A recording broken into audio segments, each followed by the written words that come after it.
Melanie Gable is a woman who experienced a traumatic and extraordinary series of events. Through an amazing turn of fate and the triumph of the human spirit, she survived. Courage, perseverance, and faith carried her through. This is her story. Melanie Gable, a fifth-grade teacher in Colleyville, Texas, had been married less than 2 years when she became the victim of a random act of violence. As Melanie left her home that day to do some power walking around her neighborhood. About a mile from here, I walked into a subdivision and I found a man sitting in his truck in the middle of a driveway, and he was parked sideways. And I just thought that was kind of odd. He looked at me and I kept walking, and I just thought something wasn't right. Maybe this guy is up to no good. Melanie's suspicions were real. The driver had traveled around the block to come up behind her, and she didn't realize he was there until it was too late. This loud engine was coming in my direction. I could hear it and I could almost feel it. I turned around and the front of the truck hit me full impact. The man got out of the truck and approached her. He was smiling, but as he walked closer to me, I saw that his smile was a sick smile. He said, "I'm not leaving you here, you're my evidence." As her attacker forced her into the truck, Melanie realized that this was probably her last chance for survival, but she was too weak to do anything but call out for help one last time. God help me now! At that moment, I screamed out, "God help me now." And the entire neighborhood instantly ran towards the truck to help me. As the women approached the truck, Melanie's attacker panicked and drove away. Melanie found herself on the ground in the comforting arms of a neighbor, Bob Phillips, surrounded by a crowd of women. She said, "Please stay with me, don't let him hurt me again." Even when the ambulance came, she didn't want me to leave her. She was just frightened that this guy would come back. Melanie Gable has been hospitalized since the June 17th attack. As Melanie Gable walked in her neighborhood, she says a stranger intentionally ran her down. 30-year-old Melanie Smith Gable is very lucky to be alive. Melanie was transported in critical condition to an intensive care unit. She suffered from a head injury, 2 broken legs, a broken arm, a severed liver, and 2 crushed vertebrae. I screamed to God, and I said, "God help me now." And instantly, I could see people from every direction running towards the car. Melanie Gable takes it a day and a step at a time. She's healing from wounds she received June 17th.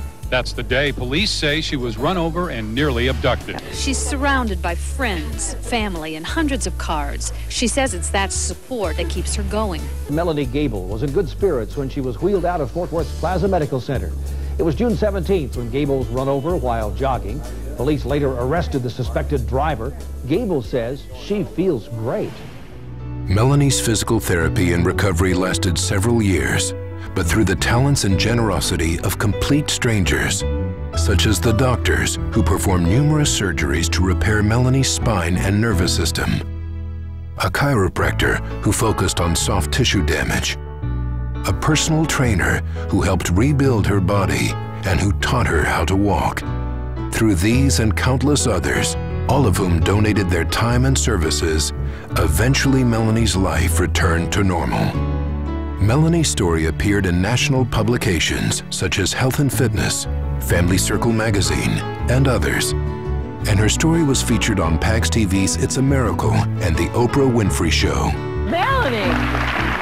The story of Melanie's nightmarish ordeal, strife, depression, and then the long road of recovery through faith, hope, courage, and the inspiration of family and others has helped people of all ages and walks of life.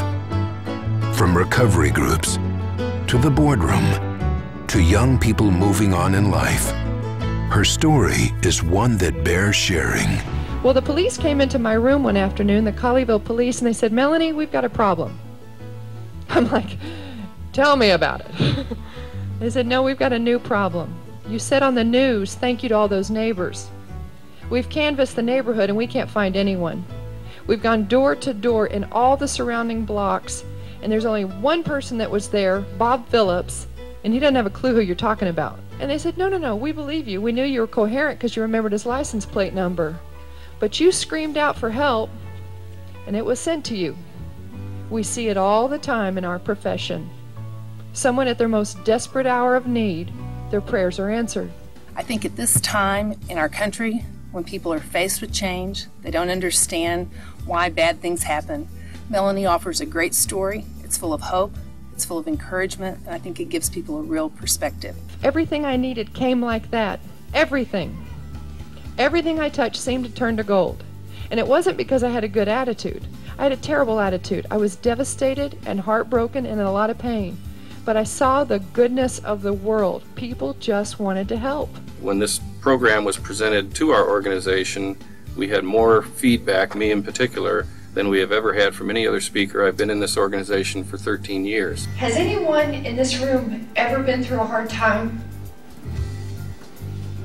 Okay, parents, you're lying. Get your hands up. The story is a very profound one. It's a true story. From a spiritual standpoint, it's an incomprehensible one. That's what makes it special, and I think that touches people's hearts the most. I hope that my story is going to give you a little bit of strength and come up with a better plan to how to deal with challenges that you might face. One of the trends that I've seen recently in the industry is people looking for encouragement and stories of hope. And I think when Melanie shares her story, everyone walks away encouraged and full of hope. God bless you all, and thank you for letting me come today.